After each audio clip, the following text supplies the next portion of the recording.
Hello, je suis Léna, passionnée de bien-être, mieux vivre et spiritualité. J'ai créé ce podcast pour faire connaître au plus grand nombre des méthodes alternatives pour aller mieux, que ce soit physiquement ou mentalement. Quel que soit votre problème, quelles que soient vos croyances, restons ouverts, restons curieux et testons. Et voici la suite de l'interview avec Lorraine Baldassara. J'ai testé l'écriture automatique l'année dernière. Pourtant, c'est un truc qui m'a toujours fait flipper. Je sais pas pourquoi j'ai testé. Peut-être parce que je me sentais confiante. Après, je faisais attention. J'expliquais à mes guides, en tout cas ceux qui m'entendent, que je voulais que des entités bienveillantes. Je voulais pas du tout retranscrire des choses malveillantes. Et donc, au fur et à mesure, ça a commencé par des E. Et à un moment, ça a écrit. J'ai l'impression que c'était une personne que je connaissais qui écrivait, parce que ça a noté comment va Lucille. Donc, c'est ma sœur jumelle. Oui. Et intuitivement, je savais qui c'était, en fait. Et ensuite, une autre fois, j'ai réécrit et c'était un espèce de truc un peu latin. En tout cas, c'était la même phrase tout le temps. Puis après, j'ai arrêté, puis j'ai jamais refait. Mais c'est comme quoi, effectivement, ça marche. Et c'est pas toi qui l'invente. Alors moi, j'ai pas senti une main qui prenait le contrôle, mais j'ai senti que ma main bougeait toute seule, en fait. Oui, voilà, c'est une façon de dire. En fait, tu sens que tu es guidé. Tu sens bien que ça n'est pas tes muscles à toi qui se raidissent, qui se crispent. Voilà. C'est pas tes doigts. Tu vois, tu ne prends pas la posture. Tu es en position écriture, mais tu sens bien que ça n'est pas de ton propre mouvement qui est fait. Donc, d'ailleurs, tu ne sais pas à l'avance. Alors, au départ, je ne savais pas ce qui s'écrivait. Et ensuite, au fur et à mesure que ça s'écrivait, j'entendais la phrase dans ma tête. Ouais. Alors, ça, c'est l'écriture automatique. J'ai commencé avec ça très vite. Heureusement, j'ai pu l'abandonner parce que effectivement, je mets quand même en garde. Ouais. L'écriture automatique peut être dangereuse. Moi, j'ai arrêté, ça m'attire pas vraiment, en fait. Je sais pas qui écrit, etc. Et je trouve que ta technique est voilà. mieux. Le problème, c'est ça. C'est que dans l'écriture automatique, puisque ça n'est que mécanique, ça ne demande pas d'avoir un niveau vibratoire très, très élevé. Et donc, n'importe quelle entité peut se servir de ça pour entrer en contact. Et moi, alors, tu as eu de la chance, tout s'est très bien passé, ça s'est bien passé, tu as été bien protégée. Mais dans certains cadres, les gens peuvent se retrouver avec des insultes, des choses comme ça. Et ben moi, tu sais, mais c'est marrant, c'était donc une copine à ma mère qui était maîtresse d'école et apparemment elle faisait l'écriture automatique et donc elle avait écrit des pages et c'était très glauque, c'était je ne sais pas qui m'a, enfin truc nuche m'a tué, truc nuche m'a tué, truc nuche m'a tué. Enfin c'est des choses un peu voilà, sixième sens glauqui. Perso, ça m'attire pas du tout. Oui, parce qu'en fait, on se met à disposition et n'importe quelle entité peut se saisir fait de notre main et passer par ce biais. Donc, on ne sait pas sur quoi on va tomber. C'est pour ça que je dis attention à l'écriture automatique, il faut être extrêmement vigilant. Et donc, très rapidement, heureusement, comme simultanément, j'entendais la phrase dans ma tête, j'ai en fait un peu naturellement arrêté l'écriture automatique et j'ai basculé dans ce qu'on appelle l'écriture inspirée. Donc, l'écriture inspirée, ça n'a rien à voir. C'est-à-dire que oui, j'écris. Mais en fait, c'est moi qui écris. Ma main n'est pas guidée. C'est simplement qu'en fait, j'entends et j'écris surtout pour pas oublier. Donc, c'est ma propre écriture. Les mots sont déliés. Je prends des notes, en fait, comme si toi, tu es au téléphone avec quelqu'un et que tu prends des notes sur ce qu'elle te dit. Et c'est ce que tu as, en tout cas au départ, c'est ce que tu avais l'impression d'entendre, c'est ça? En fait, les deux se sont faits, c'est-à-dire j'ai démarré par l'écriture automatique. Quand j'ai réussi à avoir suffisamment de concentration, je me suis aperçue qu'au fur et à mesure que la phrase s'écrivait, je l'entendais dans ma tête. Et donc, petit à petit, j'ai lâché l'écriture automatique et je me suis vraiment raccrochée qu'à la voix. Donc, je continue encore maintenant à écrire, mais en fait, simplement, j'écris pour ne pas oublier. C'est-à-dire, par exemple, j'ai un consultant qui va me poser une question. Je vais lui dire, OK, je demande. Mais on va me dire, par exemple, oui, mais il y a 2 ou 3 points. Donc, je vais noter sur ma feuille les 2 ou 3 points et comme ça, je donne la réponse globale. De la même manière, quand je fais une médiumnité publique, j'ai une façon un peu particulière de travailler, c'est-à-dire que quand les gens rentrent dans la salle, en fait, il y a des assistants qui, à l'entrée, leur demandent leur prénom dans l'ordre d'entrée. Une fois que le prénom a été inscrit, on m'amène le tableau avec, c'est à chaque fois par vague de 15 personnes, on m'amène le prénom. Moi, je suis à part ou dans une pièce à part. Et quand j'ai la feuille, dans l'ordre d'arrivée avec juste les prénoms, je dis, OK, y a-t-il un message pour Pauline? Y a-t-il un message pour Hervé? Et on me donne en fait un message directement. Donc, je note ce message. Et après, quand la médiumnité va commencer, eh bien, je reviens avec mes tableaux de prénoms. Et là, j'appelle les personnes et je leur donne le message que l'on m'a donné avant que ça commence. Ouais. Ah, j'aimerais bien y assister. Donc voilà, c'est toujours des moments d'échange qui sont très très bien. Donc c'est pour ça qu'il ne faut pas confondre les deux. Écriture automatique, écriture inspirée.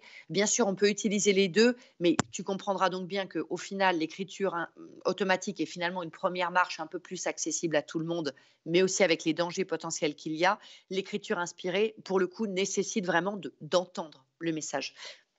Ouais. Est-ce que tu aurais des conseils à donner pour ceux qui préfèrent faire de l'écriture intuitive?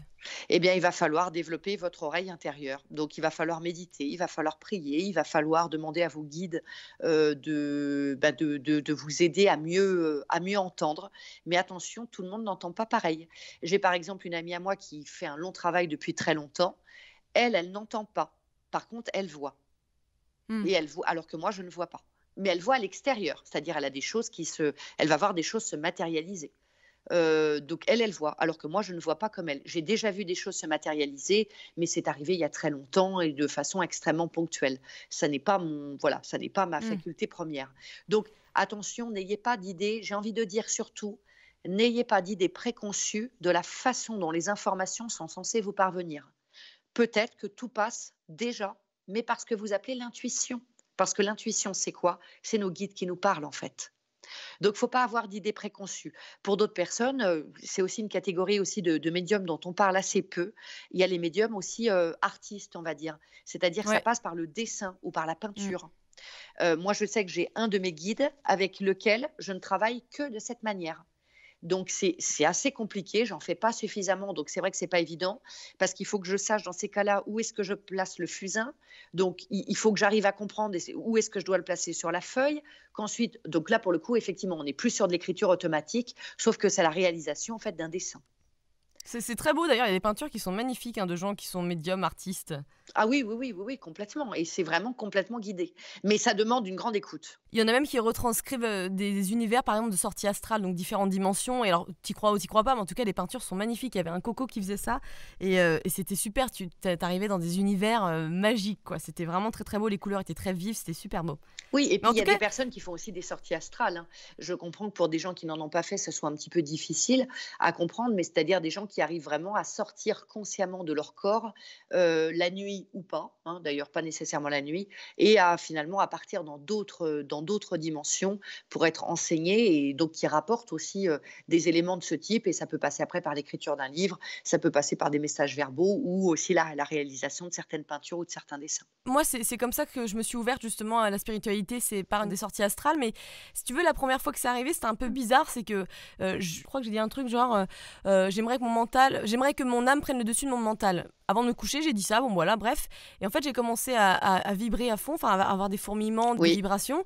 J'ai commencé à Mmh entendre mh. un bruit d'eau, de source. Ensuite, ça a commencé à vibrer, mais comme un avion qui démarrait. Oui, c'est très Et typique. C'est là ouais, où tu me voilà, dis, ouais. voilà, le réacteur de l'avion là qui se met en marche. C'est très typique. Moi, je l'ai par phase. L'amie, dont je parlais juste avant, a ça aussi, c'est-à-dire elle va se coucher et à un moment donné, elle sent que tout tremble, tout rentre comme si on était dans le réacteur d'un avion. Ouais. C'est très, très, très caractéristique et oui, oui, là, il se passe quelque chose. Très clairement, c'est que tu te connectes à autre chose. En tout cas, il y a une porte qui s'ouvre. Oui, et bah, justement par rapport à cette première porte qui s'est ouverte, alors je te dis, moi je croyais pas du tout à ce genre de choses et en fait à ce moment-là, je suis passée dans différentes dimensions en fait, déjà des trucs très géométriques avec des couleurs magnifiques Oui. et ça faisait vraiment je tombe dans des dimensions différentes et ensuite ça s'est terminé par de la lumière blanche pure et j'ai sorti mes mains et mes jambes qui étaient attirées vers cette lumière, donc vraiment mon âme qui sortait et ça c'était la première fois et après j'ai refait plein d'autres sorties astrales mais j'ai pas revu ces couleurs et ces trucs-là. Mais je me demande, qu'est-ce que c'est que ce truc, quoi? Parce que finalement, c'est une sortie astrale ou pas? Enfin, tu vois, je sais pas ce que Alors, c'est une sortie exactement. astrale, j'en ai jamais enfin, ou en tout cas, j'en ai jamais faite. Ce D'accord. qui ressemble plus à ce que j'imagine. En fait, c'est difficile parce que j'ai du mal, moi, personnellement, à qualifier à quoi est censée ressembler une sortie astrale. Oui, je Parce que comprends, je bah me oui. souviens, il y a quelques mois en arrière, m'être vue au pied de mon lit et passer au travers du mur entre ma chambre et la salle à Oui, manger. ouais. Donc là, c'était clair et net, hein. Je veux dire, j'ai vraiment vu que mon corps était allongé et que j'étais à C'est très l'extérieur. agréable d'ailleurs de C'est passer dans les murs et les fenêtres. Moi, j'aime bien faire ça. mais c'est très spécial en même temps parce que je me Ouais. souviens de cette espèce d'étonnement, comme de traverser de l'espèce de coton. Je sais pas, c'était très, très, très, très curieux. Mais après, ça peut être aussi au travers de rêves, c'est-à-dire même si on n'a pas cette vision de sortir du corps, je pense que de toute façon, on peut aller dans d'autres espaces, y compris quand on n'en a pas le souvenir. Le subconscient, lui, le sait et le travail est fait.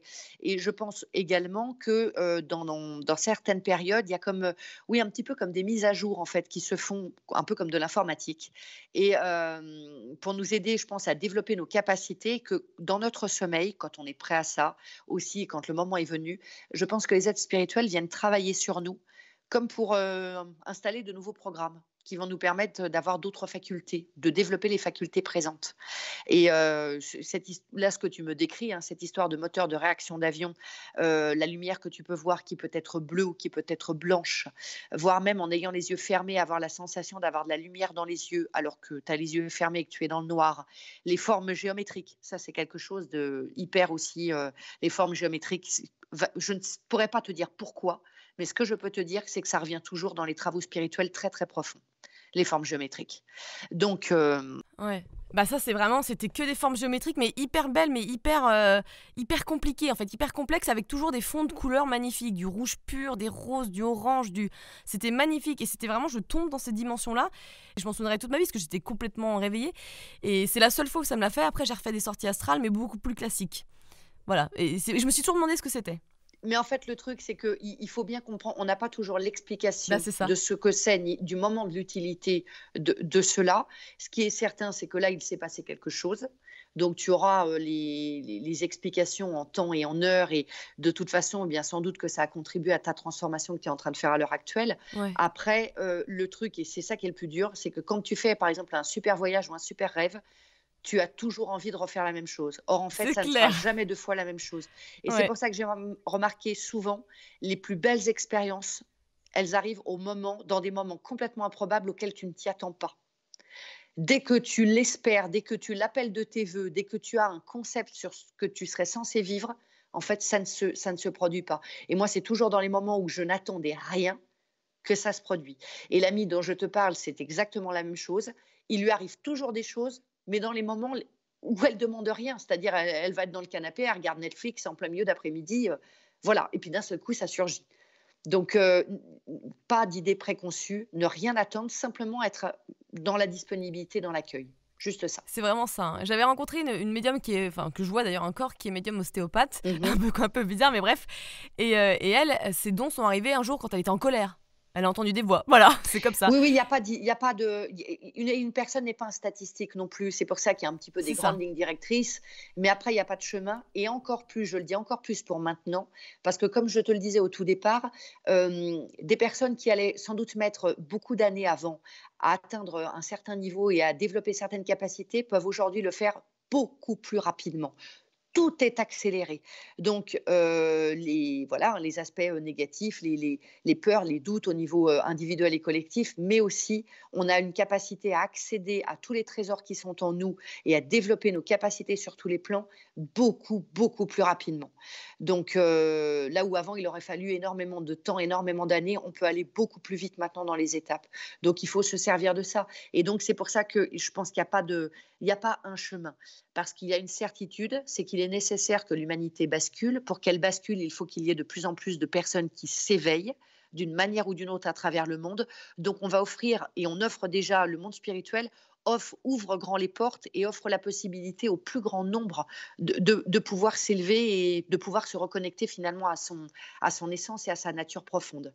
Donc si on fait le pas, on a les outils et on sera aidé et guidé. Ouais. Et moi, je me demandais, qu'est-ce que tu dis aux gens qui ne croient pas soit à une vie après la mort, soit à la médiumnité tout court? Bah, moi, ça ne me dérange pas personnellement. Mais j'ai envie de dire, à mon avis et de ce que j'ai remarqué, souvent le problème, c'est souvent un problème de terminologie. C'est-à-dire un petit peu comme quand tu parles de Dieu, tu vois ce que je Ouais. veux dire? Il y a derrière tout un concept. C'est pour ça que, j'essaye même si je dois employer des mots et verbaliser les choses, j'essaye très rapidement toujours de dire aux gens ne vous formalisez pas sur les mots, ne vous enfermez pas là-dedans parce que ça vous enferme dans des cloisonnements et dans des concepts. De mon point de vue, il n'est pas nécessaire de croire en l'au-delà ou de croire en la médiumnité. Simplement d'arriver à comprendre qu'on est autre chose qu'un corps fait de chair et d'os et qu'on peut avoir une dimension plus élevée. Et que le but de l'existence de la vie n'est pas seulement de naître, de vivre, de mourir. Et pour ça, il n'y a pas besoin d'aller chercher même dans l'ésotérisme. Il y a juste à aller chercher, par exemple, dans tout ce que découvrent les physiciens, les astronomes. On découvre quand même à chaque fois que l'univers est plein de mystères. Les personnes qui travaillent sur le corps humain disent elles-mêmes qu'on connaît à l'heure actuelle une infime partie du potentiel du cerveau humain. Voilà, là, typiquement, ça me ramène, si vous ne l'avez pas vu, regardez-le, parce qu'au-delà du côté action, c'est un film qui a un sens caché extrêmement profond, le film de Besson qui s'appelle Lucie, qui montre cette femme qui va avoir une injection d'une drogue et qui, au fil des heures et des jours, en fait, voit le potentiel de son cerveau décuplé. Et on voit qu'elle a peu à peu des super pouvoirs. Pas parce qu'elle devient d'un seul coup superwoman, parce qu'en fait, la drogue qui lui est à un moment donné administrée, en fait, développe l'accès à toutes les zones de son cerveau. Donc, en fait, il a un sens extrêmement profond, ce film. Et il montre bien qu'en vérité, on ne sait à l'heure actuelle, les scientifiques ne savent actuellement que très peu de choses sur notre cerveau. Ce que l'on sait, c'est qu'on n'en active qu'une toute petite partie. Donc voilà, j'ai envie de dire, même le plus rationnel, même le plus scientifique d'entre nous peut simplement être subjugué et interpellé par l'ampleur des mystères et se dire, OK, ça veut dire qu'il y a énormément de choses que je ne sais pas sur moi et sur moi, sur mon univers intérieur, mais aussi sur l'univers qui m'entoure. Et puis aussi le philosophe qui peut se dire, OK, qu'est-ce qu'a vécu l'humanité à travers les âges et qu'est-ce que tout ça nous a appris et qu'est-ce que je veux pour moi et qu'est-ce que je veux pour mes enfants et mes petits-enfants. Donc, je pense qu'il n'est pas nécessaire d'être croyant au sens où on l'entend. Je pense qu'il n'est pas nécessaire d'être, soi-même d'ailleurs médium, simplement de reprendre toute sa place en tant qu'être humain, dans toutes ses dimensions. Mmh. Ouais. Et ça, tout le monde est concerné. Tout le monde est concerné parce que ce travail-là, qu'on y mette le terme de bien-être, d'ésotérisme, de spiritualité, de religion, de tout ce qu'on veut, de toute façon, ne pourra être que quelque chose de positif et porteur pour la personne qui décide de faire ce chemin-là. Porteur pour elle, pour les gens qu'elle aime et à plus grande échelle, porteur pour l'humanité tout entière. Ouais. Je repense à un point tout à l'heure quand on parlait d'écriture intuitive. Quand tu parlais de concentration, donc concentre-toi, ça veut dire quoi? Tu fais le vide et tu penses à rien et tu t'entends, enfin tu respires en fait, tu penses à ta respiration? Tu penses à ta respiration, tu essayes de laisser de côté surtout tes peurs et tes doutes. C'est surtout ça le pire, le doute. En même temps, le doute est constant et je l'entends de partout. Toutes les personnes qui ont commencé à méditer, toutes les personnes qui ont commencé à faire de l'écriture automatique ou inspirée ont toujours ce truc de dire oui, mais peut-être que c'est mon cerveau, peut-être que c'est. Il y a toujours le doute. Alors, le doute n'est pas notre ennemi. De mon point de vue, douter, même douter de ses croyances, douter de sa manière de faire. J'ai entendu une fois, je me souviens avoir eu il y a des années de ça, une conversation avec quelqu'un qui me disait: «Oui, mais si tu as la foi, tu ne doutes pas. Le doute, en fait, est la preuve que tu n'es pas vraiment, que tu ne crois pas réellement» et je ne suis pas du tout d'accord avec ça. Je crois qu'au contraire, le doute est quelque chose de sain parce qu'il dit le doute est une manière finalement d'exprimer le fait que je ne me crois pas surpuissant et tout-puissant. Je ne me fie jamais dans l'idée que je détiens la vérité absolue et je suis capable de prendre du recul et de remettre en question. Donc je crois que c'est quelque chose, être capable de se mettre en doute, c'est quelque chose de positif. S'il est à sa juste place, dans une juste mesure. S'il nous envahit pour tout et pour n'importe quoi, alors il nous empêche d'avancer.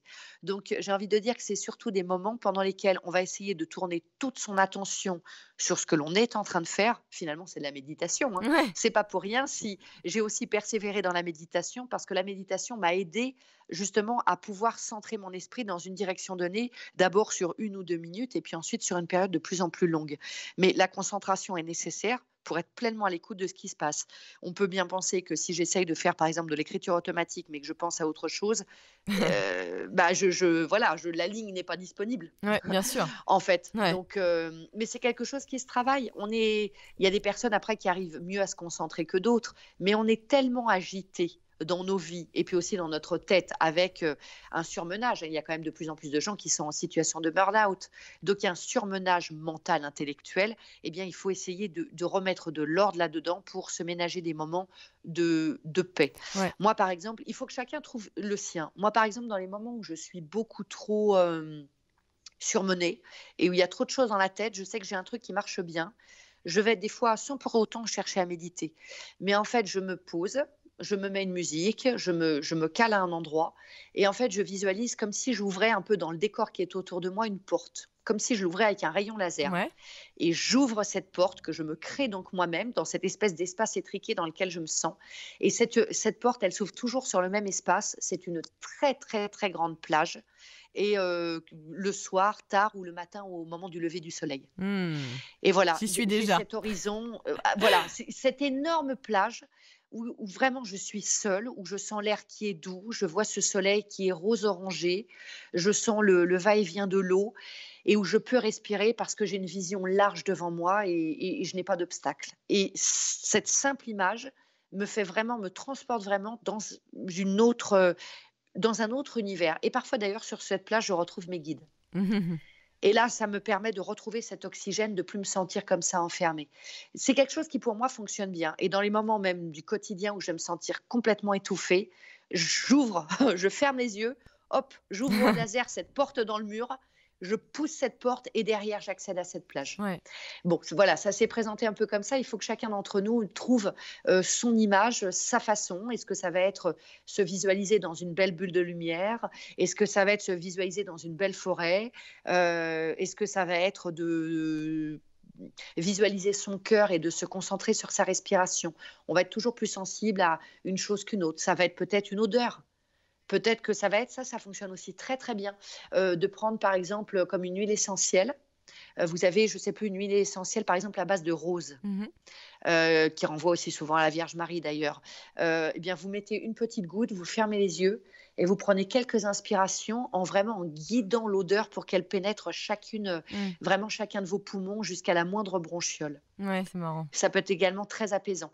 Donc, on a des outils, mais il faut jouer un peu les enquêteurs au départ et voir, OK, avec ma personnalité, mes sensibilités, qu'est-ce qui va pouvoir marcher le mieux pour moi? Et il faut tester. Ouais.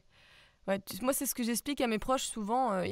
On parle de méditation et de la durée. Moi, je leur dis, bah, souvent, il me faut une demi-heure de méditation pour pouvoir enfin commencer la méditation. Oui, Parce que mon mental, il rumine beaucoup. Moi, je suis quelqu'un qui a beaucoup de pensées à la minute, hein, ça se voit dans la manière dont je parle d'ailleurs.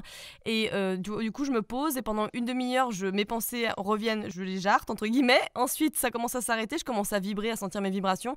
Et souvent, c'est au bout d'une demi-heure. Et là, la séance devient importante et peut commencer. mmh. Après, toi, dans ton cas, Léna, je pense qu'il y a aussi quelque chose aussi qui explique ça, c'est que je pense, à moins que tu aies déjà fait peut-être les tests pour ça, mais moi, je pense que tu es au potentiel.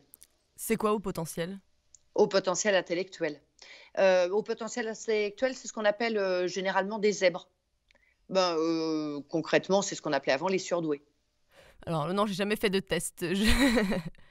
Voilà, mais je pense que tu vois, si un jour tu es attiré par ça, hésite pas, il y a un livre qui est très, très bien fait, je t'enverrai les références, Avec plaisir. qui est très, très bien fait là-dessus, mais je pense qu'il y a ça et ça te permettra aussi de comprendre aussi tes mécanismes psychologiques. Mm. Mais je pense tout simplement que tu es au potentiel intellectuel, ce qui peut expliquer, un certain fonctionnement, une certaine tournure d'esprit, un certain fonctionnement de ta pensée, Ouais. une certaine construction mentale qui est un peu différente des neurotypiques, mais qui accentue du coup certaines En tout choses. cas, ce que je sais, c'est que je suis beaucoup plus intelligente émotionnellement que classiquement, si je peux me permettre de dire des choses comme ça. Et oui, mais ça se retrouve, chez pas tous, mais ça se retrouve chez beaucoup de hauts potentiels. D'accord, Donc intéressant. c'est quelque chose que, tu verras aussi sur mon site internet, j'ai écrit là-dessus puisque moi-même je suis au potentiel intellectuel. J'ai écrit un article là-dessus justement, Zèbre, qui Ah, s'appelle Zèbre, sur mon parcours justement là-dessus, le parcours qui s'est passé, pour pouvoir faire les diagnostics et cetera, les tests et autres et ce que ça m'a apporté. Donc c'est intéressant et ça va souvent avec une très grande intelligence émotionnelle qui va être souvent beaucoup plus développée qu'un neurotypique. ah ça oui, ça pour le coup. Moi et ma sœur, on sait qu'au niveau émotionnel, on est bien, là, on ressent tout. Mais très bien, call me madame. Voilà, donc Euh, n'hésite pas à chercher de ce côté-là. Et tu sais qu'il est 11h11 au moment où tu le dis, d'ailleurs, ça me fait rire. Mais bref, je me demandais, toi, il me semble que tu es célibataire, donc Et je ne sais oui. pas si tu as eu des relations auparavant, mais est-ce que, si c'est le cas, comment cette personne a réagi quand tu lui as dit que tu étais médium? Ah ça, il faut dire, soyons honnêtes, j'en parlais avec un avec un copain il n'y a pas très, très longtemps. Comment dirais-je? J'ai pas forcément le meilleur profil pour rencontrer. Non, c'est vrai que c'est assez compliqué, mais c'est vrai que c'est compliqué. J'ai eu bien sûr des relations, j'ai été mariée plusieurs fois et puis voilà, j'ai eu bah, voilà, j'ai une vie de femme, hein, parce que je suis quand même dans un corps, je suis incorporée et bien entendu, cette dimension-là est aussi essentielle. Mais, on va dire que plus que le métier à proprement parler, c'est tout ce que ça inclut. C'est, mes croyances, c'est mon mode de vie, c'est, mon hypersensibilité. Tout ça crée, comment dirais-je? Tout ça fait que j'ai une vision qui est quand même du monde, de moi-même et des réactions qui vont être un petit peu différentes de la majorité des gens et qui fait que parfois ça peut être mal compris et il est toujours difficile de s'adapter. Donc, en tout cas, voilà, le fait est qu'aujourd'hui, je n'ai pas encore rencontré la personne qui pouvait m'accompagner sur ce chemin. Donc, c'est vrai que jusqu'à ce que je bascule, j'ai eu des relations longues, mais depuis que je me suis vraiment dédiée à mon nouveau métier, il y a à peu près 8 ans de ça, je n'ai pas encore Trouver ta petite perle. voilà, exactement. Je n'ai pas encore trouvé quelqu'un avec qui ça pouvait durer, en tout cas dans le temps. Et il faut dire aussi que moi-même, hein, je me suis fait une parenthèse là, de plusieurs années où j'ai vraiment décidé de me retrouver seule. Ben voilà, c'est ce que j'allais dire. C'est que tu t'es formée en plus. Oui. Oui, oui, oui. Et puis j'ai vraiment eu besoin de me Mm. retrouver seule face à moi-même pour aussi résoudre aussi mes propres blessures. Parce que bien sûr, il ne faut pas croire qu'un médium a toutes les réponses pour lui et donc que la vie est plus douce. Bien au contraire. On a aussi notre propre incarnation, nos propres blessures, nos propres incompréhensions. Et donc, on a aussi nos Ouais. problèmes à régler, hein, psychologiques, émotionnels, les blessures de l'enfance, etc. Donc, j'ai vraiment fait le choix de me dédier pleinement à ça, à ce travail-là, à me sentir pleinement bien avec moi-même. Et après, quand je serai complètement bien avec moi-même, et ça y est, là maintenant j'ai terminé ce travail-là depuis quelques temps, à pouvoir réaccueillir quelqu'un. Mais il ne s'agit pas de faire du remplissage. Je n'ai pas la peur de la Mm. solitude. Donc mon cœur est disponible, mais il est certain que je ne peux pas accueillir n'importe qui dans ma vie parce qu'il faut nécessairement que, sans pour autant que la personne me ressemble, il faut en tout cas qu'elle puisse comprendre un minimum et respecter ce que je suis, parce que ça n'est pas un métier. Voilà, comme un métier que l'on fait du lundi au vendredi de 8 heures à 18 heures. C'est moi, ça fait partie intégrante de ce que je suis. Bien sûr, bah ouais, ouais. Et il est important d'être bien accompagné. Donc, hein, comme dit le proverbe, il vaut mieux être seul que mal accompagné. Donc, c'est effectivement le credo, moi, un petit peu que je suis. Je préfère être seule que mal accompagnée, en sachant que quand le moment sera venu, je ne doute pas que l'univers mettra sur mon chemin la personne qui sera adaptée pour moi en temps et en heure. Ouais. Super. Il faut être patient et avoir confiance en la vie. Exactement, ouais. J'aimerais bien savoir comment tu perçois la mort maintenant et ce qui se passe quand tu meurs. Alors, je n'ai jamais eu de peur par rapport à la mort. Spontanément, viscéralement, je n'ai jamais eu peur, même enfant. Il n'y a jamais eu de peur par rapport à ça. J'ai commencé, moi, par contre, il y a déjà quelques années, à beaucoup, c'est très curieux, mais à penser, moi, à ma propre vieillesse. Plus à ma propre vieillesse, d'ailleurs, qu'à ma propre mort, à proprement parler. Mais c'est très curieux. Alors, on m'a déjà dit à plusieurs reprises que je devais être une vieille âme, mais c'est très curieux. C'est comme si j'avais déjà une pleine conscience de toute la douleur et de toute la difficulté qu'on peut ressentir au fait de vieillir. Et donc, j'en ai une ultra conscience. Et alors, c'est vrai que pour le coup, ça me monopolise sans doute le cerveau bien, bien avant l'heure. Mais aujourd'hui, à mon âge, du coup, je suis déjà beaucoup dans les réflexions de comment gérer mon corps, comment gérer ma vie quand j'aurai 80, 70 ou 80 ans et comment être en paix avec ça, alors que j'en suis encore très, très, très, très, très loin. Donc, mais je pense parce que j'y suis, je l'ai déjà vu et que j'en ai encore je pense La cicatrice, un peu. exactement. Je pense que je l'ai déjà vécu. Donc, bien sûr, le corps, la vie se transforme et c'est normal. Et en même temps, j'essaye d'y voir le côté de la sagesse aussi qu'on acquiert. Malheureusement, la sagesse et la connaissance mettent du temps pour venir. Ouais. Donc, à mesure que le corps se transforme, l'intérieur peut devenir aussi plus sage, plus posé, plus plein de connaissances. Et donc, c'est un autre type de beauté aussi qu'on développe en soi. Et d'autres armes, d'autres forces qu'on va développer. Donc, j'essaye d'avoir cette approche-là. Après, je n'ai pas peur de la mort en soi. Je dirais pour moi, par exemple, me concernant, moi spécifiquement, j'ai plus peur de la souffrance. J'ai plus peur de l'idée de mourir d'une façon qui soit douloureuse que de mourir tout court. Ouais, je comprends, Voilà. moi aussi. Alors après, il y a aussi un truc, je fais de la moto. Bon, et on sait très bien que la moto, c'est très, très, très dangereux. On le sait très bien. Je suis déjà tombée, j'ai déjà des cicatrices. Voilà, on sait très bien que c'est très dangereux et qu'il n'y a pas besoin d'être à haute vitesse pour que ça ne pardonne pas. Donc, quand on fait de la moto, même si on est très vigilant, on sait qu'à tout moment, ça peut arriver aussi. Donc, ça fait aussi partie. Mais je pense que de toute façon, les choses arriveront quand elles arriveront. Je n'ai pas de vision. Alors, j'ai depuis déjà de très, très longues années eu des visions sur ce qui serait ma propre mort. Ah bon? Après, reste à voir si c'est de la construction de l'esprit, si ça sera une réalité, si c'est prémonitoire. Euh, Ça, je ne me vois jamais mourir, on ne se voit pas mourir. On ne Non. se voit jamais mourir. Mais je vois les circonstances qui amènent à. Et c'est toujours les mêmes scènes qui reviennent. Donc, je garde de côté. Je ne creuse pas plus, on va dire.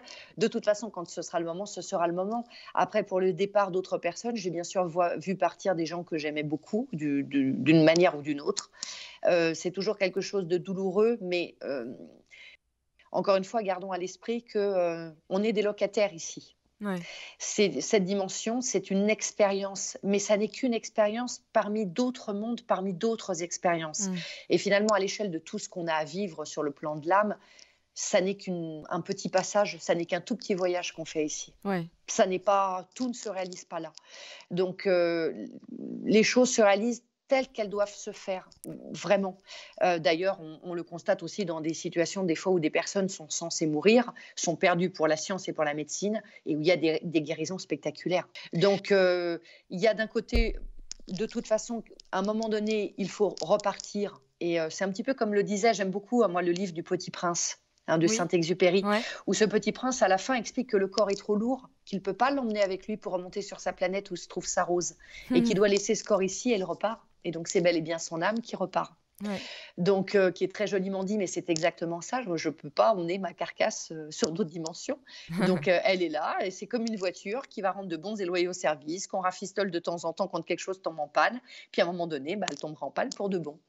Voilà, ça fait partie du cheminement, et il faut le voir. C'est pour ça que je dis souvent aux personnes, je comprends qu'on puisse avoir envie d'avoir des nouvelles de ces défunts, mais surtout, pour votre bien et pour le leur, ne cherchez pas à les retenir. Laissez-les partir. Mmh. Laissez-les vivre leur vie. Laissez-les continuer à avancer. Ce qui est le plus dur, hein. On peut aller à leur contact. Moi, j'ai fait des méditations que j'ai reçues par canalisation. Il y a 2 ans de ça, qu'on trouve toujours d'ailleurs sur Internet. Vous trouverez mon livre CD qui s'appelle Rencontre. Et dedans, il y a plusieurs méditations, dont une qui s'appelle Retour à la source. Et dans cette méditation, en fait, je guide les personnes, et il y a des expériences assez spectaculaires qu'on a fait, même en groupe avec cette méditation. On va jusqu'à la source. Et donc, on peut revoir certains de ces défunts. Mmh. Mais c'est un temps donné, ça dure que quelques minutes, parce qu'on ne doit pas y rester, on doit repartir. Mais il peut y avoir donc des contacts, bien sûr, mais restons clairs sur le fait qu'il y a un temps pour chaque chose, et qu'on fait le temps ici que l'on doit faire, et ensuite on doit agir sur d'autres plans.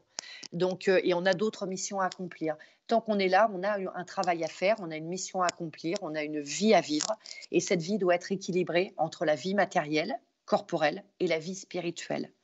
Donc, il y a tout un tas de choses à réaliser. Et puis, il y a à côté de ça, bien entendu, des fois des gens qui ne doivent pas justement partir tout de suite, mais qui vont tomber malades. Parfois parce que la maladie est là pour leur donner un message et les aider à comprendre certaines choses. Parfois aussi parce qu'il y a une surcharge émotionnelle, mentale ou autre qui fait que le corps ne suit plus. Et alors, il faut aller soigner ce corps, bien entendu. C'est marrant parce que j'avais une question, qu'est-ce que la mort peut nous apprendre sur la vie? Bah, tu viens d'y répondre, donc ça tombe très bien. Pour moi, il n'y a pas, en fait, quand tu m'as dit, si je devais tout résumer, quand tu m'as dit, tu vois, et la mort, en fait, j'ai envie de te dire, il faudrait-il déjà que je croie en la mort. Pour moi, en fait, la mort n'existe pas. C'est un C'est passage. c'est un passage, et c'est une transformation de notre condition de vie. Mais ça n'est pas parce qu'il n'y a plus d'enveloppe corporelle qu'il n'y a plus de vie et qu'il n'y a plus de conscience. Ouais. Donc, pour moi, si on me disait la question, est-ce que vous croyez en la mort? Moi, je dirais, mais pour moi, il n'y a pas de mort, en fait. Pour moi, ce qu'on appelle l'au-delà, ce serait la seconde vie, l'après-vie, l'autre vie, la continuité de la vie. Mais la mort n'existe pas. C'est effectivement ça pourrait être comme une forme de rite de passage qui amène vers autre chose. Ouais. Donc toi, tu crois aux vies antérieures? Oui, moi je crois effectivement aux vies antérieures.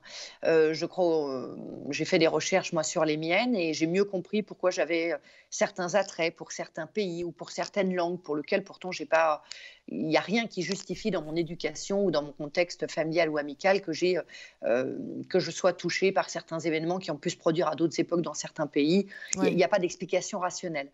Et donc en faisant des recherches, j'ai pu justement remonter un petit peu le fil, en tout cas sur les dernières incarnations que j'ai pu avoir, et c'est très instructif.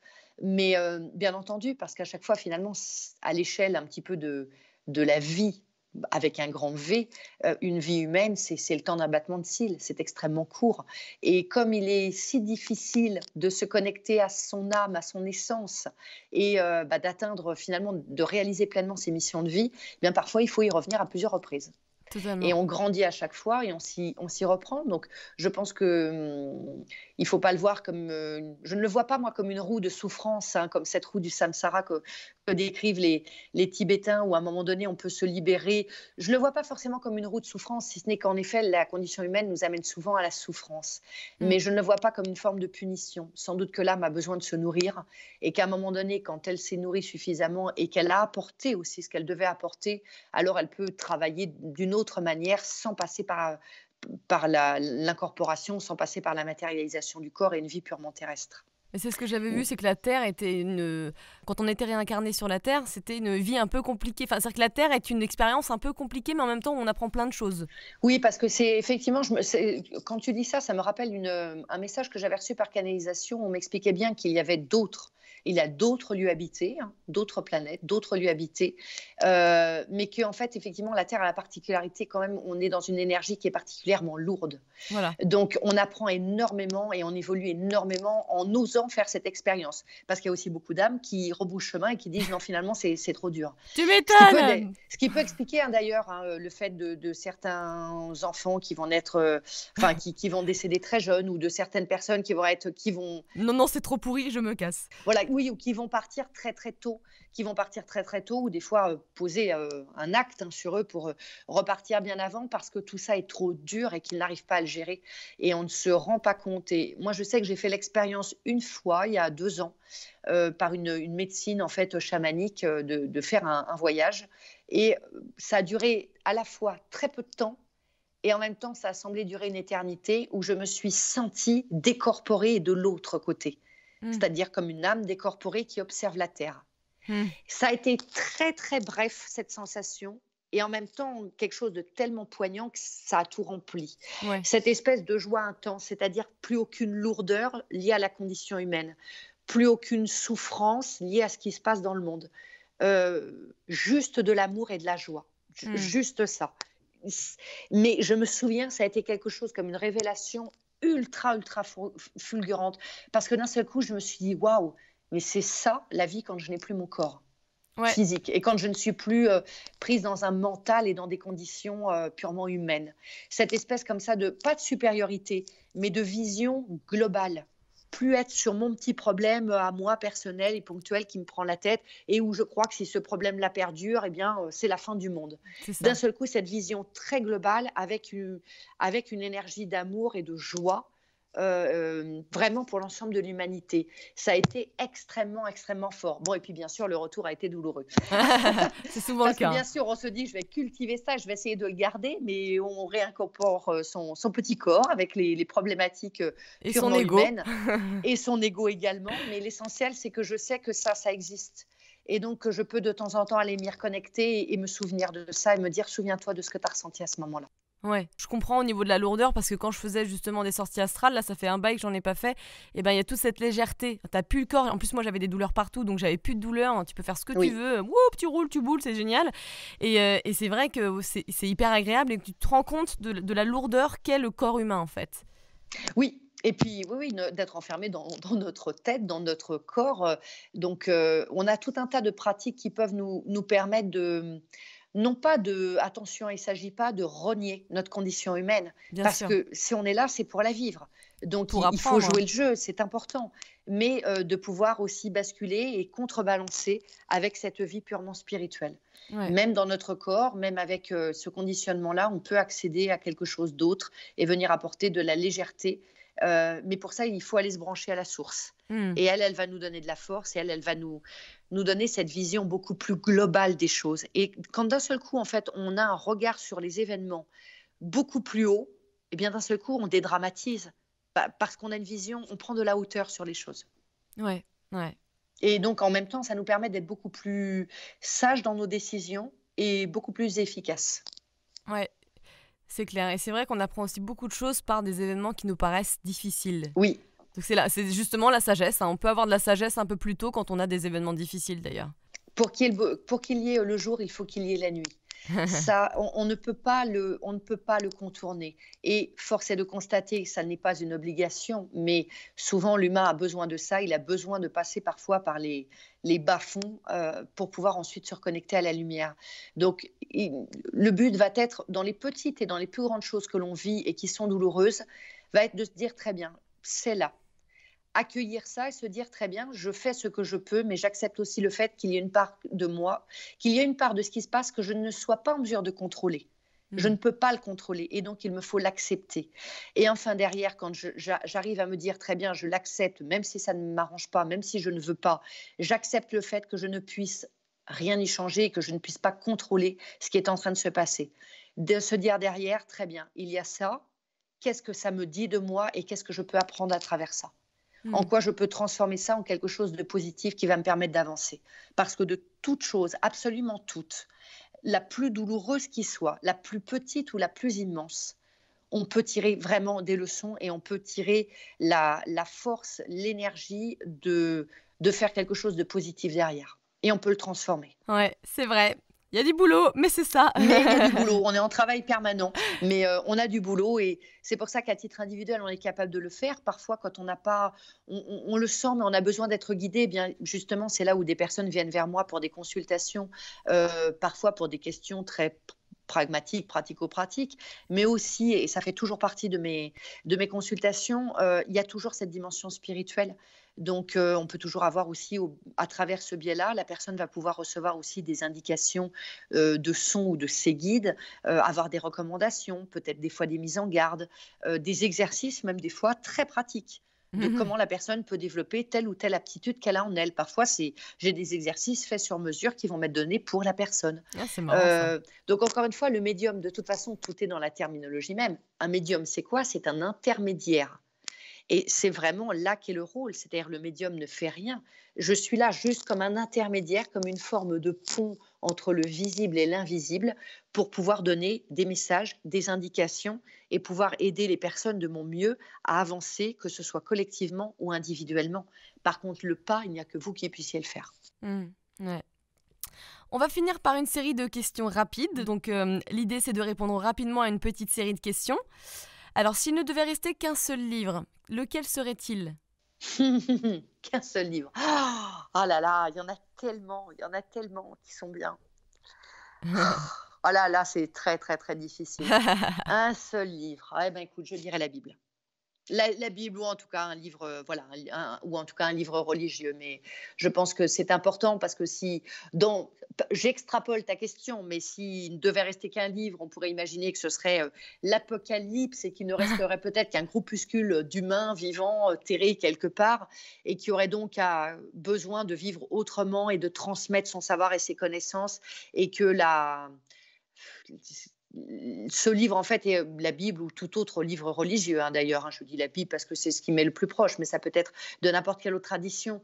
C'est quand même la matérialisation d'une dimension de ce que l'on est, de nos origines, et qui est important. Et le fait qu'il y ait une trace écrite permettrait le relais de cette connaissance, de ce savoir. Donc, je vais dire ça. Hmm. Comment peut-on faire pour augmenter rapidement nos vibrations? Fermez les yeux. Moi, je suis toujours sur le fait de dire, je le dis en permanence, fermez les yeux. Où que vous soyez, fermez les yeux pour couper le visuel. Parce que tant qu'on est dans le visuel, on n'arrive pas à se centrer. Tournez son attention vers son cœur et sur sa respiration. Généralement, dans Hmm. un premier temps, je vais recommander pendant quelques temps de se concentrer sur sa respiration, sans chercher à la maîtriser, juste observer. Et ensuite, se concentrer sur son cœur, écouter les battements de son cœur, pourquoi pas même le visualiser en train de battre et demander à partir de là à toute entité de son choix et avec ses propres mots, demander à ce que une belle bulle de lumière tout autour de soi soit établie et à être entouré justement de la protection des êtres bienveillants qui nous entourent. C'est pour moi une première étape pour déjà se couper d'éventuelles influences négatives extérieures et pouvoir commencer à élever son niveau Hmm. vibratoire, on va dire, en quelques minutes. Hmm. Comment développer son intuition? L'écoute. Il n'y a pas 50 possibilités, l'écoute. Écoutez ce qui se passe. Donc, ça peut Hmm. être, par exemple, en faisant un exercice très pratique, vous sélectionnez, par exemple, 3 questions. Attention, pas des choses complexes, Vraiment des questions simples qui peuvent se répondre, j'ai envie de dire par oui et par non dans un premier temps. Et vous vous tenez un petit journal de bord dans lequel vous marquez la date et les questions que vous posez. Après, vous êtes centré, après avoir fait peut-être même une prière ou une méditation, vous vous installez à votre bureau et vous posez l'intention claire que d'une manière ou d'une autre, ne précisez pas la manière, vous ne savez pas la manière dont on va s'adresser à vous, que d'une manière ou d'une autre, on puisse vous donner une réponse ou vous aiguiller sur les questions que vous avez. Quand vous êtes prêt, vous dites à voix haute ou à voix basse la première question et de là, vous écoutez ce qui se passe. Il peut y avoir une image qui vienne, il peut y avoir un bruit, il peut y avoir une sensation dans le corps, une belle chaleur ou au contraire un froid glacial. N'analysez pas, vous prenez en compte ce qui vient et vous notez pour le coup oui ou non. Pareil, deuxième question, pareil, troisième question. Et le lendemain, vous pouvez refaire par exemple, avec d'autres questions. C'est des petits exercices pratiques qu'on va faire qui vont vous permettre de voir et surtout de vous rassurer sur le fait que vous avez bien ressenti l'information qui était juste. Et petit à petit, vous pourrez complexifier vos questions. Mais il faut du temps, y aller progressivement, peu à peu. Bien sûr. Une habitude à prendre? Bien dormir la nuit. Alors là, c'est pas moi qui te le dis, c'est ce qu'on me dit. C'est ce qu'on me dit. Et ce qu'on m'a dit immédiatement, c'est bien dormir la nuit. Et parce que je poursuis sur ce qu'on me dit. On me dit, vous ne dormez, donc vous les humains, la majorité des gens, vous ne dormez pas suffisamment bien. Votre sommeil est trop agité et vous vous défaites de trop d'énergie. Donc, le sommeil, c'est on en parle peu. Tu vas me dire, oui, mais le sommeil, je ne médite pas. Le sommeil a un rôle primordial dans notre santé sur tous les plans. Ah, mais c'est clair. C'est primordial. En ce moment, là, il faut dormir pour se réparer. Il faut dormir, oui, il faut dormir, vraiment. Donc, faites attention à votre sommeil et vraiment privilégier des belles nuits de sommeil, c'est indispensable. Une habitude à supprimer? Le sucre. Et là, encore une fois, c'est pas moi qui le dis. On me le dit. En fait, si tu veux, je n'ai rien demandé, mais en fait, les guides s'invitent dans la partie. Ah, mais super, vas-y, c'est la fête. Wouh, coucou les guigous. Les guides, en fait, s'invitent. Alors, autant jusque-là, ils ne se sont pas invités, mais sur le question-réponse, pour le coup, ils s'invitent. Et alors, ce qu'ils me disent, en fait, c'est le sucre. Parce que le sucre, donc sucre transformé, qu'on utilise nous, dans nos sociétés modernes, le sucre est extrêmement néfaste pour vos corps et vos esprits. Tu m'étonnes. Et alors du coup, les petits guides, j'ai une petite question, parce que vous conseillez là de dormir mieux, de dormir plus, mais comment faire pour dormir mieux? Parce que souvent on est stressé avec ce qui se passe, les gens, moi je sais par exemple quand j'ai trop de pression, j'ai du stress la nuit, et évidemment quand tu te retrouves toute seule, dans le noir, il y a des sensations d'angoisse qui arrivent.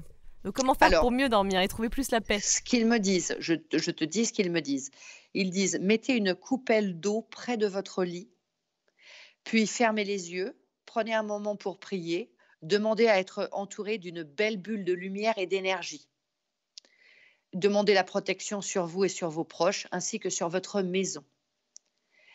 Comme si c'était un voile ou une sorte de cloche un peu lumineuse qui venait se poser en fait sur nous. Et à partir de là, laissez-vous glisser dans le sommeil. Pourquoi de l'eau? Parce que l'eau capte les énergies négatives et les purifie. Ok. Est-ce que justement, avant de finir, est-ce qu'ils ont un message à nous faire passer du coup, puisqu'ils sont là? Alors, je vais faire le perroquet pour le coup. Pour ne pas mélanger, je vais dire mot à mot en fait ce que j'entends. Tout simplement, si ça te va, Léna. Bien sûr. Ok. Merci à vous pour votre intérêt tout au long de cette émission. Nous savons que vous vous posez beaucoup de questions à l'heure actuelle. Nous savons que vous avez peur. Nous savons que vous doutez aussi. Mais vous ne devez pas douter de votre nature profonde. Elle est belle et pure, par nature, par essence. Reconnectez-vous à ce que vous êtes en réalité. Reprenez votre place pleine et entière. Reprenez conscience de qui vous êtes en réalité, des êtres de lumière à part entière. Prenez conscience que cette expérience de vie n'est pas la seule expérience qui est à vivre. Vos longues ailes doivent se déployer. Elles sont fortes et puissantes. Envolez-vous, élevez-vous. Nous sommes là pour vous guider et vous accompagner. Appelez-nous et nous serons là. Nous sommes proches de vous, nous sommes près de vous. Nous sommes prêts à vous aider à chaque minute, à chaque seconde de votre vie. Appelez-nous et nous viendrons. Nous vous embrassons. Poutou, poutou. Et je vois qu'en fait, le guide en fait, se prend... Alors, c'est évidemment, radiophoniquement, c'est pas évident, mais en fait, je vois qu'il se serre les deux mains et tu sais, il les serre, il les agite devant lui, genre allez, confiance et solidarité, quoi. Ouais. C'est un peu dans cet état d'esprit-là. Merci Voilà. beaucoup. Pour finir, où est-ce qu'on peut te trouver? Alors, où est-ce qu'on peut me trouver? Bah, déjà sur internet. Sur mon site internet, sur lequel vous allez retrouver une multitude d'informations, hein, laurenpetit-baldassara.com, où vous allez retrouver mon agenda, vous allez retrouver un tas d'articles que j'ai écrits, mes prestations et autres. Après, pour les consultations, justement, en voyance, tu disais tout à l'heure, effectivement, voyance, moi j'appelle ça voyance spirituelle. Mmh. Parce que, par exemple, si vous voulez consulter quelqu'un pour des questions extrêmement pratiques. Par exemple, je ne sais pas, est-ce que ma voiture va tomber en panne? Est-ce qu'un tel va m'appeler? Vous voyez, des choses comme ça qui sont quelque part trop terre à terre, c'est pas ce que je préfère faire, pour être complètement sincère. Mmh. Pour moi, chaque consultation doit avoir vraiment doit pas seulement vous guider là dans l'immédiat, mais doit être vraiment une vraie réflexion pour vous et vous faire avancer sur votre chemin de vie aussi, avec une dimension spirituelle. Donc c'est pour ça que j'appelle ça plutôt de la voyance spirituelle ou de la guidance spirituelle, D'accord. parce que ça vise à aller quand même plus loin que répondre simplement à des questions pratico-pratiques. Il y a un vrai travail. On pourrait le voir aussi comme quelque chose finalement qui tient du développement personnel quelque part. Oui, c'est Mais ça, ouais. Mmh. tu vois, cette dimension pour moi, elle est très importante. Et Ça c'est ma façon de travailler, c'est comme ça que j'aime travailler. Et pour ça, je travaille donc par téléphone, puisque je travaille avec la voix. ouais. Donc, pour ça, il suffit juste de se rendre sur mon site internet dans la rubrique voyance par téléphone. Vous aurez une petite vidéo, il y a toutes les explications justement sur ma manière de travailler, sur les différents types de consultations que je propose. Alors, juste patience, vous verrez que parfois, il n'y a pas de possibilité de réserver de consultation et qu'il est indiqué que le planning est complet. Donc, il faut simplement, moi, je vous invite à le faire, vous abonner à ma newsletter, mais aussi à ma page Facebook. Et comme ça, dès qu'il y aura de l'actualité, dès que le planning est réouvert, vous serez tout de suite informé. Et puis ensuite, je propose également des formations, des stages autour du Reiki, autour de la lithothérapie, autour aussi des bols, de la sonothérapie et notamment des bols tibétains. Et pour tout ça, ça se passe à Toulouse. Et puis, vous pouvez aussi me suivre à la radio, puisque je suis aussi à la radio sur la radio Pyrénées FM, alors qui émet dans le Grand Sud-Ouest, mais que vous pouvez aussi suivre sur Internet, sur laquelle j'anime bien sûr chaque semaine une émission de voyance, donc où vous pouvez poser vos questions gratuitement à l'antenne, mais aussi une émission qui s'appelle Motiver, où là je vais en fait je fais une petite interview chaque semaine des entrepreneurs de notre région, pour voir comment ils se débrouillent et comment ils vivent professionnellement un peu la situation face aux difficultés liées au Covid. Ouais, tu m'étonnes. Donc voilà, plein de manières de me retrouver sur les réseaux, à la radio, en présentiel. Donc écoutez, ça sera en tout cas avec grand plaisir. Si vous venez à ma rencontre, j'aurai grand plaisir à échanger avec vous. Merci Lorraine. Merci à toi Léna, merci beaucoup aux éditeurs et j'espère que tout ce que nous avons pu dire va venir nourrir le cœur et l'esprit des auditeurs. Merci à toi. Merci.